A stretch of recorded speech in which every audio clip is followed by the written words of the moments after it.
Hey, Natalie, thank you so much for being with me on the Purposeful Mindset podcast. Honestly, I'm super grateful to have you on the show. Your story is so inspiring.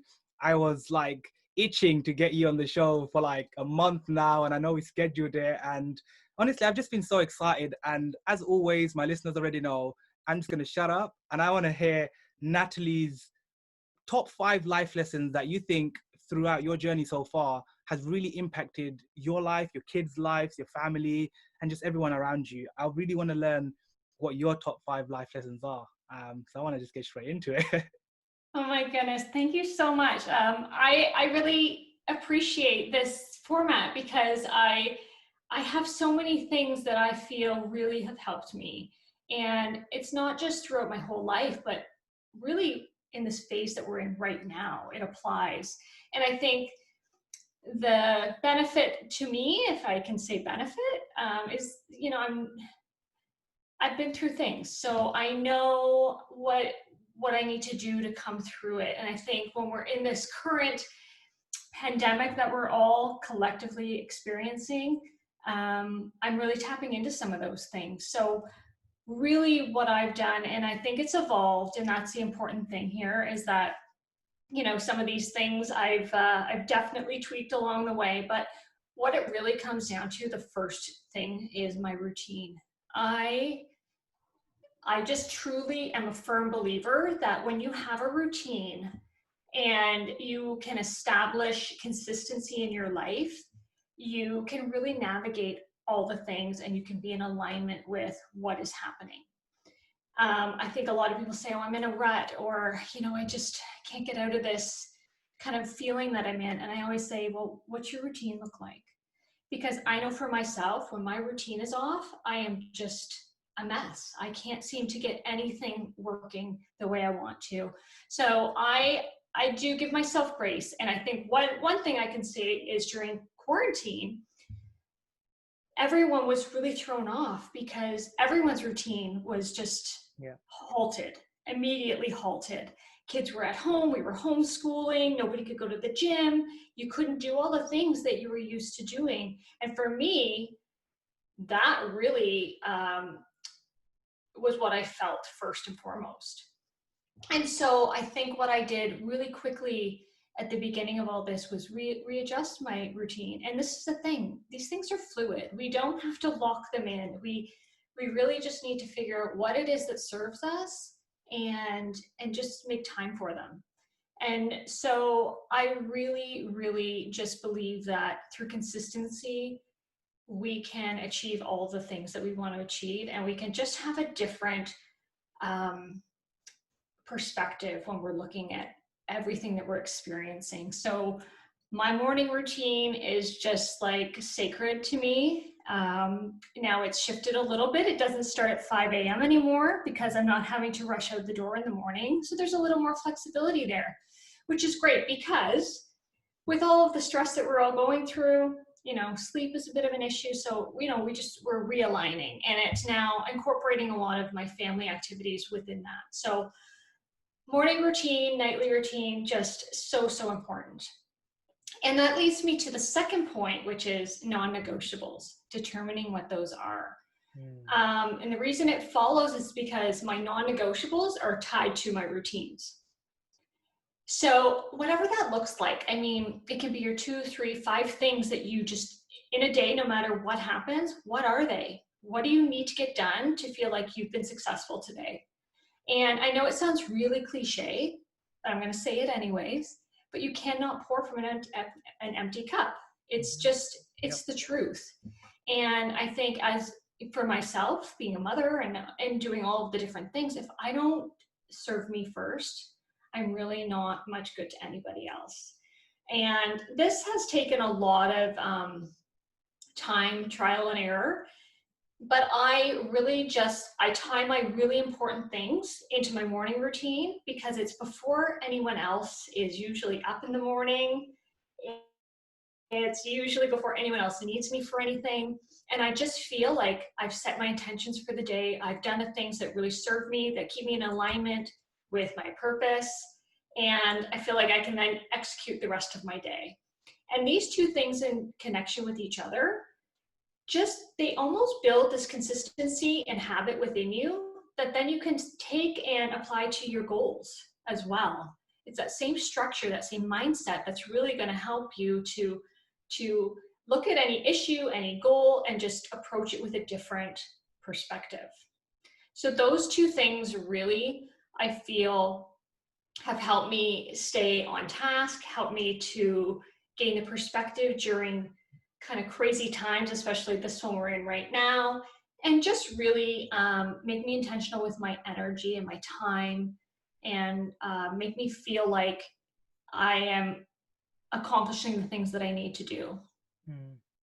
You know, I think I can totally relate to that, because I think, just to add here, like for me as well, it's like when I know I've done my non-negotiables in the day, which is basically make sure that I move my body. So I do some kind of workout. That's 100%. I have to do it every day, or at least at least 6 times a week now. And just other things, just like my gratitude practice, my just my introspection that I have during the day, where I just take time out for myself for some inner peace. And then before bed, same thing, another gratitude practice where I'm just appreciating life, just appreciating the things that I have, the things that I may kind of overlook during the day, but just reminding myself, just grounding yourself at night before bed. Like, Sadiq, you have enough. Like, you have so much more than many people out there who are suffering in the world.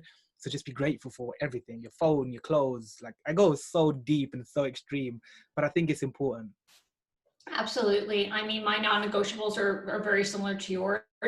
Moving my body every day, journaling, my gratitude practice, and, having my morning coffee and my evening bubble bath. Those things are really important to me, and they make me feel like, okay, these are the things for me. I can now not feel bad about, doing these things, and then, attending to the other things in life that, need your time and attention as well. But yes, those things, if I feel like if I can't get those things done in the morning or throughout my day, I just feel like something's off for the rest of the day. And I'm always kind of like a hamster on a wheel, just chasing something, and it's like that feeling of chaos, I guess, Yeah.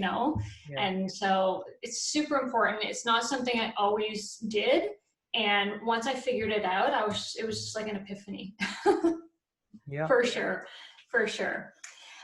So the third one, and this one is interesting. I think you've probably heard it before, but I really, really believe it. And that is to drop the titles that we give ourselves. And this has 2 phases to it. And I think what I mean by this is when somebody asks who I am, and I respond with, I'm a wife, I'm a mother, I'm a CEO, it can be really, really dangerous, because the problem is these titles can be taken away from us. And when that happens, that's when we feel like we've lost our identity and that we don't know who we are anymore. And, I think we need to just look at who we are as our values more than these titles. And, these are important things, but, for example, my kids are teenagers now, and for years and years and years, they needed me for everything. Everything they did, they needed their mom. But as they get older, they need me less. I'm still their mom.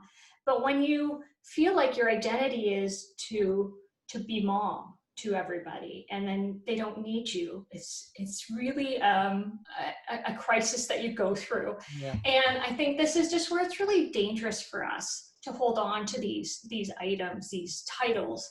And for example, when I was in a career for 20 years, and when I wanted to leave my career to become an entrepreneur, one of the biggest things that held me back was my title. I held so much value to that title as my identity. And if I wasn't that anymore, then who was I? And this is what I'm good at. If I don't do that anymore, then what am I good at anymore? So it was really a hurdle I had to overcome. And I think it's just really dangerous when we give ourselves these titles. And I think we need to be very careful about when we say who we are, to not do that and just say, you know what? I'm a storyteller. I empower people. And these are the things you want to be, because nobody can take those away from you. I love That's that. never going to change. That's so powerful. That's the first time I heard of that. I love that. It's so amazing. You're absolutely right as well. I think when in the way I see it is just humble yourself, right? Like just take away the titles and just become more humble. Just when people ask you who you are, I love how you said, like, rather than telling them a title or a specific name of what you are, a coach, a speaker, a mom, a brother, a father, just instead just say, you're just a storyteller, or just say, I love empowering people. I'm just a positive person. I'm positive light in the world. Like that's just so Exactly. much more creative. It's so much more even intriguing, right? It'll make people curious to know, what does that mean? Like, tell me more. Mm-hmm. Right? Mm-hmm. Absolutely. And I think this comes too with labels, Yeah. for years and years, uh, I gave myself this label that I was different. And therefore not enough. And these are really, really damaging things that we do to ourselves that we really just need to let go of. So that's a big one for me. And I see it happening all the time. And I have to really watch myself too, because, when you look at a bio, I'm a mother of 3, I'm a wife, and those are important, but that's truly to my core, not who I am. Yeah. Right. Okay, so I guess we're moving on. I don't know what number we're at, but We're on 4 now. okay, We number got 3 4. awesome ones already. I love number 3. It's my favorite so far. Yeah, yeah. Number 4 is find your community. And I think this is so, so important, and one that I've really realized when I left my career and became an entrepreneur. This was something I didn't really realize the importance of. But for years, I think, you have a circle of friends, you have a circle of people, and when you you need to be inspired by the people you're around. Yeah. I think that's what it comes down to. And if you're not inspired by your circle, then it's actually a cage. Because, it's really hard, and you learn this, and I think you can probably relate to this, when you change and you make a discovery about yourself, or you decide to achieve a dream or a goal, it's usually people closest to us that don't support it. Yeah. And I've heard this numerous times where it's the people closest to us that aren't cheering us on. And I think it took some time to realize this, but it's more reflection on them than it is of you. And it's their insecurity or their wish for more that they're kind of hoping secretly with them. But this can be really, really challenging. So I quickly realized that I needed to surround myself with like-minded people that had the same hopes and dreams, the same aspirations, and really were people that I could count on for that kind of support as I was going through this. And that doesn't always have to be, a goal or anything else. I think you just need to really critically look at the people around you and say, are these people inspiring me, or are they holding me back? Yeah. Are they letting me be my true self, or do I have to pretend to be somebody else around them? And I think it comes back to just playing small around people. And I know I think a lot of people struggle with this, and it's something that, you kind of almost have to do an inventory often of the people around you. Yep. And that's why I'm so grateful for this opportunity. We're so far away, yet here we are, we've connected, and we're like-minded people. We can relate to a lot of these things together, and that's just the beauty of being able to connect like this. And I'm just so grateful for these opportunities. No, me too, honestly. Like I think one of the biggest kind of like one of my kind of biggest life lessons to add to this actually is just that, like I've just managed to get rid of all the negative people in my life. And I mean it, like I just don't have any friends or anybody in my life that tells me, hey, Sadiq, you suck, or stop making videos or anything like that.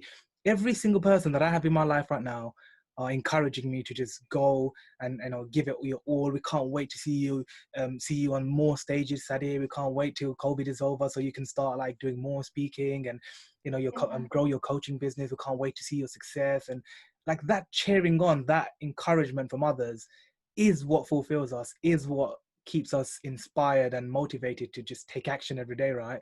Like I always tell people, I make content not for me.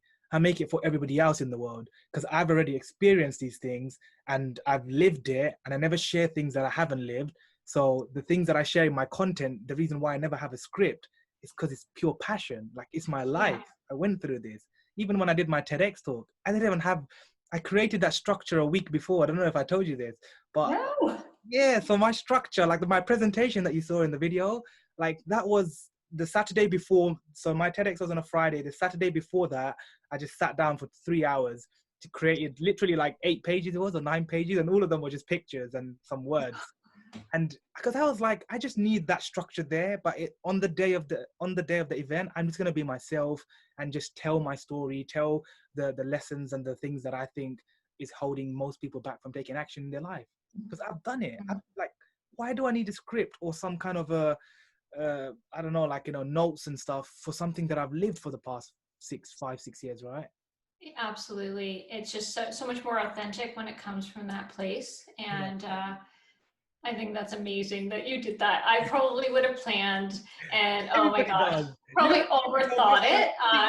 This is where progress over perfection is definitely a mantra that I always have to tell myself because I can overthink and overplan. And Yeah. it's definitely, I would call myself a recovering perfectionist because it can hold you back and sometimes just almost take away from your story that you can over script it. You can over, perfect things. And sometimes it just needs to be raw and real. So 100%. And I think there was on the day of my TEDx, actually, now that we're on that topic, there was one of the speakers on that day. She's an amazing person, but she over scripted too much. Like you can tell, everybody came to me after at the end and said, that speaker, like she seemed like she was just reading the story in her mind, like a script. She didn't even have any engagement with the audience. She was looking up and just like talking, like she just has a script in her head. And I saw her practicing before the event. She was practicing and practicing. I'm like, I'm not sitting there chilling, like I'm just gonna go on and just talk like from the heart with passion and energy and craziness. And I'm gonna be Sadiq. I don't want to be a different version of me on stage. I'm just gonna be myself. If I say something stupid, I'll recover somehow. I'll make someone laugh. I'll do something funny. I just recover. But like you said, authenticity is so powerful, and it's the way that I've got so much credibility at such a young age, because people just like trust me for who I am, because they're like, this guy just doesn't have a filter, like he doesn't care, he's just being himself, right? And that's so cool. That's amazing. And I think that's something that it's one of my values, is just to be authentic and vulnerable. And it's something that's hard to do because we all fear judgment. It's something that can really set us back in a lot of ways, but it's also something that has just helped me evolve as a person so much. And it's the basis for everything I do now. If it's not authentic and it's not from a place of true vulnerability, then it's not right. It doesn't feel right, because for somebody who's lived behind a curtain for so long, so to speak, and hidden away from so much of who I was, it's suffocating. It's so suffocating. And once you realize that there's so much power in sharing from a place of vulnerability and authenticity, it's just the most liberating thing ever. I agree. For sure. So much. I guess we're at number 5 already. This is probably where we're going to get into a little more detail. And that is embrace your story. 100%. Embrace your story. And this is hard to do because for somebody who didn't embrace their story for 30 years, wow. It took a long time. For years, I was ashamed of my story. I saw my flaws and my imperfections as roadblocks to success. And I think I felt that in order to be competent and successful, I couldn't really show who I was. And so I literally hid who I was. And it got to be so second nature that it was just what I did. I protected it. And I lived like this persona of, I was still me, but there was a huge part of me that I was afraid. And when you talk about being shy, a lot of people probably thought I was shy, but really what it was, I just didn't want attention because I didn't want to be exposed. I didn't want my flaws to be seen. So I'd much rather blend in than be seen. Yeah. And unfortunately, this really holds you back from a lot of things in life, as you know. And so it was through a lot of internal work that I rewired these thoughts. And I, the feelings around shame and self-worth, I just really had to change the narrative there and really look at what my true value was. And it wasn't attached to my, my story. And there was actually,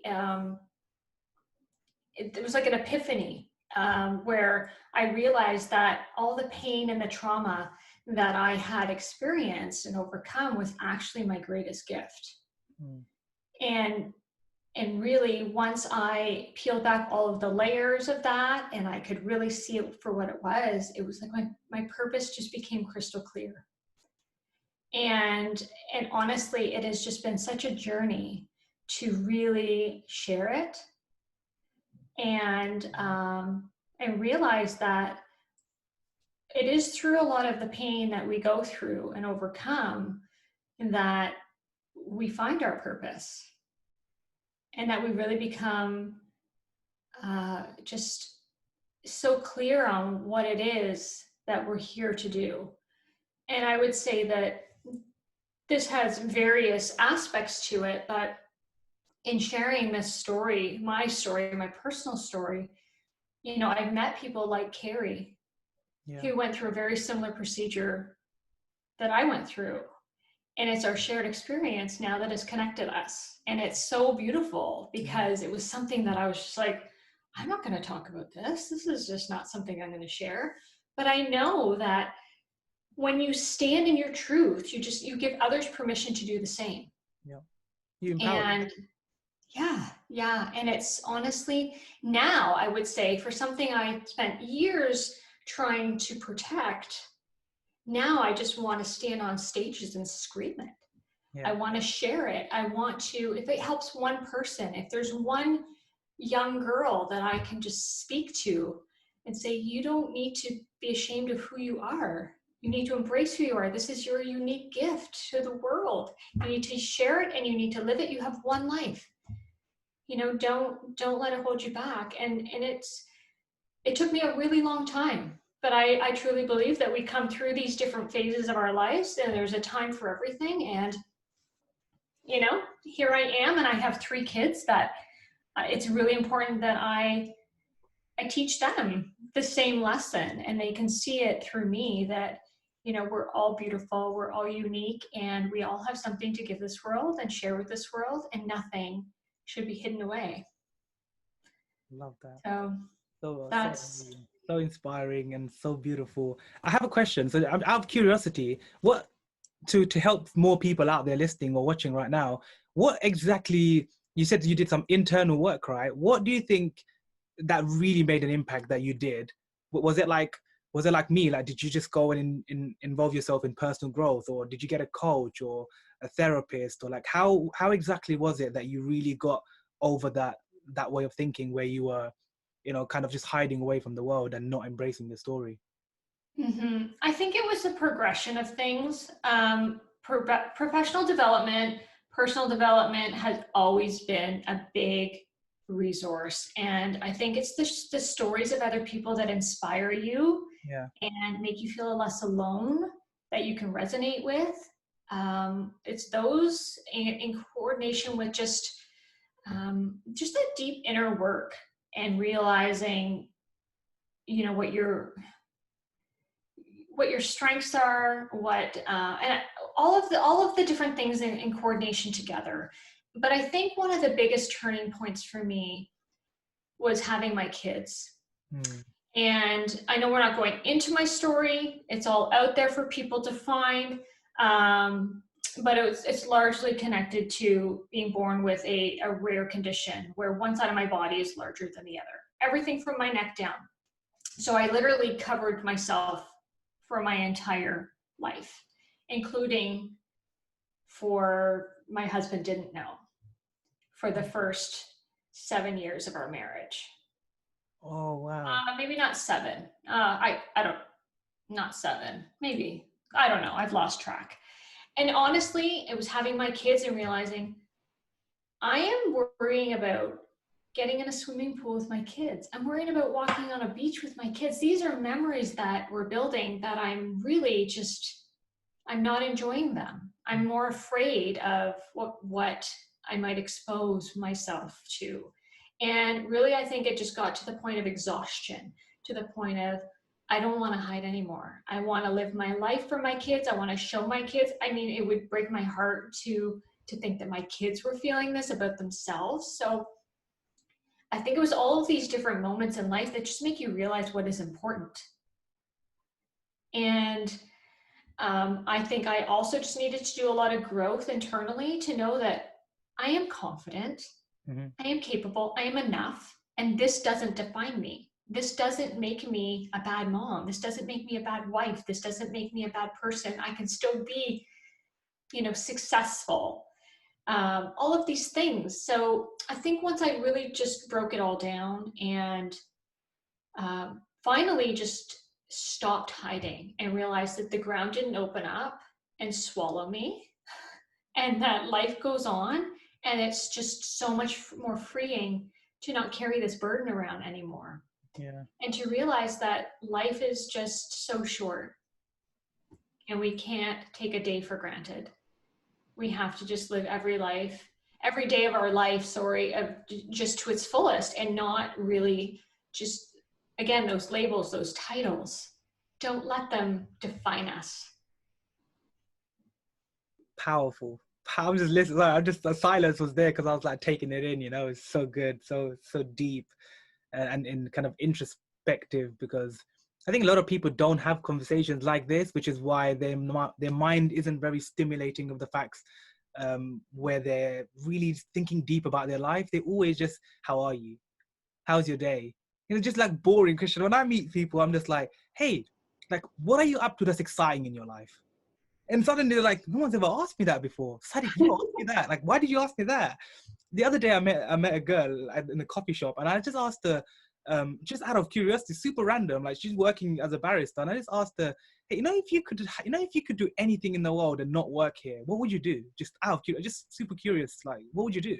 She's like, I've never thought about it actually. Like I've never really thought that deep. Like I'm still young. I'm like, okay, cool. But like on the spot, like what would you do if you just had you had all the money and time in the world? What would you do? And then I got her more excited, and she's like, I would just travel the world, and like, I would go and teach people how to make coffee because she loves making coffee. Like, I would travel the world, teach you how to do coffee, maybe start a coffee business or cafe somewhere. I'm like, wow, cool, nice. I can totally see you do that one day, like, and I just love having those conversations to stimulate people's mind and just to make them randomly like remember me, right? Like some dude came into the coffee shop today, asked me what would I do if I wasn't working here, and I had to like live a dream life. And to be honest, the next time, every single time I go back there, she'll never forget me, right? She'll always be like, guy, you're Sadiq. Yeah. And you start exchanging names, and I also taught her how to remember people's names because she said I'm terrible at remembering people's names. I was like, here's a hack for you. Use that person's name in a sentence. Every time I come in, say, hey, Sadiq, how was your day? And then when I leave, just say, see you later, Sadiq. I'll take care. I'll see you soon, Sadiq. And just keep repeating my name while we're in conversation with each other. And you'll very quickly start remembering people's names, I promise you. Yes, I know that's definitely one of the things I've had to work on for sure. Not one of my strengths, but you're right. That technique does work for sure. 100%. Yeah, because as a speaker, like, and as a coach now, like, so many people come and speak to me, and like sometimes they get upset when I don't remember their names. So I used to feel bad. So I really took the time to like understand, how do I remember people's names? Because there's so many of them and I can't remember everybody's. And so I started using that technique, and I was like, I can remember these people's names because I can put a face to that name now and use it in a sentence. Yes. But before we end the episode, Natalie, I want to ask you a question that's going to take you a little bit deep, though. But I want you to answer it in one sentence because everybody loves to like expand it. But I'm like, what would your one sentence? What would your one like deep sentence be? So here we go. If me and Natalie were to do, let's just say Sadiq is hosting a massive event, 90,000 people in the crowd. Natalie is one of the speakers in the event. Okay, and I'm bringing you up on stage. You're coming up on stage. I'm introducing you, your story.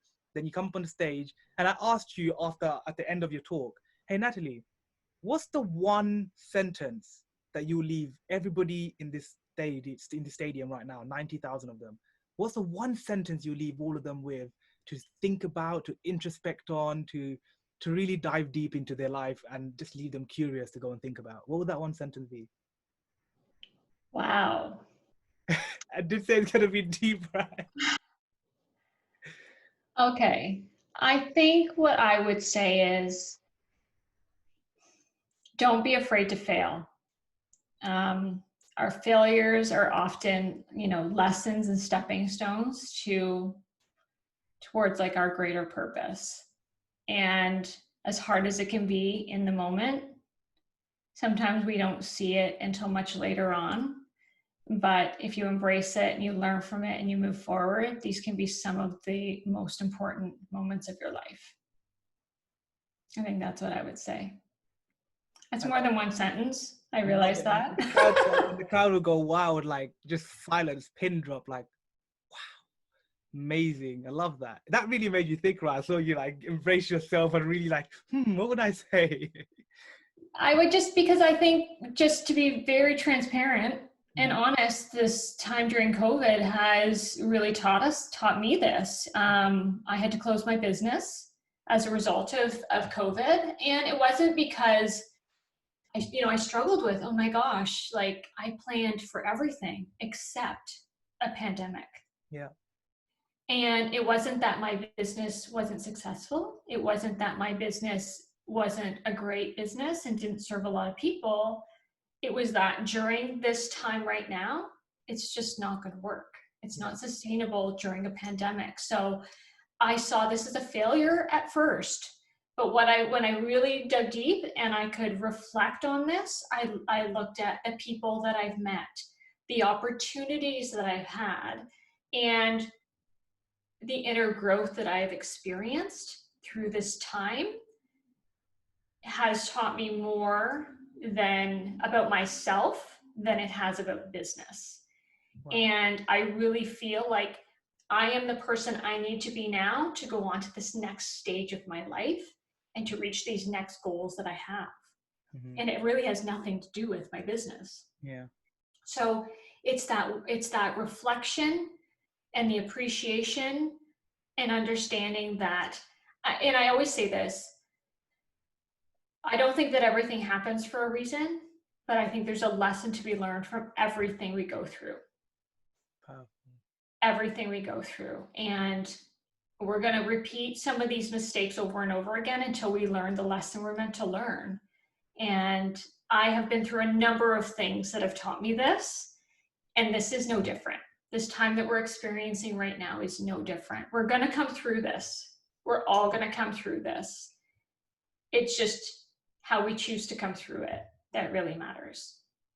Yeah, I love that. That is honestly the most beautiful way you can even end the episode there, because it's just introspective. As I said, like a lot of the things you've shared in this episode, I'm so grateful for everything that you shared, Natalie. Like there's so many deep things that people can go away with and really take action on the 5 things that you shared.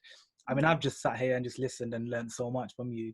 So thank you for your time, and I'm super grateful for all the 5 lessons that you've learned and for all the content that you share, for being the amazing mom, speaker, entrepreneur that you are, inspiring those women out there as well who are probably hiding behind the scenes as well and scared to tell their story. But someone like you, I'm so grateful for, because if it wasn't for someone like you, those same people would never come out, right? And those same people will be still scared. They may be in a marriage right now where their partner also doesn't know something that's huge about them, right? They're hiding it. So thank you for everything that you're doing. It's super empowering and encouraging for so many people out there. But if anybody listening or watching this on YouTube if they want to reach out to you or have any questions for you or want to learn more about what you do, what's the best way they can reach out to you? Message, like email? What's the best thing, or what best platforms can they reach you on? Yeah, I spend most of my time on Instagram. I know there's various platforms, but that's my chosen spot. I share a lot of content there, and I try to be really active in my DMs and get back to people as much as I can. So that is I'm.Natalie James. And that's where I'm in. And I have links to different things from there. And yeah, I'm really happy to have had this chance to talk to you and, talk a little bit about some of the things that have helped me through different times in life, including the one we're in right now. So I just thank you. And I'm really grateful that we've had the opportunity to meet. And I can't wait to just follow along with your journey as well. Awesome. I'm so grateful. And obviously I will be leaving all the links to Natalie's social media links and her website and everything in the description on YouTube and in the description on all the podcast platforms. So reach out to her. As I always tell you guys, anybody that I'm connected with, I see as a servant leader to me. I see as someone helping and encouraging and inspiring the world to be a better human being. So reach out to them, message her, ask her a question if you're struggling with something, if you are going through something that she shared, or if you go and check out her story. By the way, guys, make sure you do go and check out her story. Obviously she didn't share it on the podcast, but I do highly recommend you follow Natalie and then go and check out her story on either her Instagram or even on YouTube. You can find it and learn about her story, because honestly you're gonna have shivers. Like if you think you're going through a challenge, you're gonna have shivers and you know what she's been through, and like you're gonna be like so grateful for your life. Because when you understand that someone like Natalie has gone through so much of a massive challenge in their life, struggled for so many years, and it's not just like mentally, it's like mentally, physically, just in every aspect of her life, right? Spiritually, like you understand like your challenge is a tiny weeny challenge compared to someone like her. So be grateful for what you have, and reach out to Natalie. And any last things you want to share, Natalie, before we end the show? No, I'm just, again, very grateful to have had the time with you today, and I've enjoyed following you as well, and just all of your motivation that you just share on the daily with everybody. I'm so grateful. But yes, I'm always available to answer any questions, and I will just say that, yes, I've been through things in my life, but it doesn't minimize what everyone else is going through. I know this is a really hard time that everybody's in right now, but if we can just reach out to that community, our people, and know that, there's always somebody to reach out to, and there's hope. There's hope for everybody. So thank you. 100%. Love that. You're welcome. Natalie, I'm so grateful to have had you on the show and your time. So thank you for being here. And I'm looking forward to staying in touch with you. I guess this is it. This is the end. And so I hope everybody... Two. There will be a part two. We'll be doing another update, like post COVID in a few months. But like, Natalie, value back on the show. Come and share what you've learned now after after COVID is now settled and things are getting back to normal again. Sounds good. But yeah, until then, keep safe, stay in touch, and I'm looking forward to check out all your new content and the new videos and posts that you come up with. Thank you. You're welcome.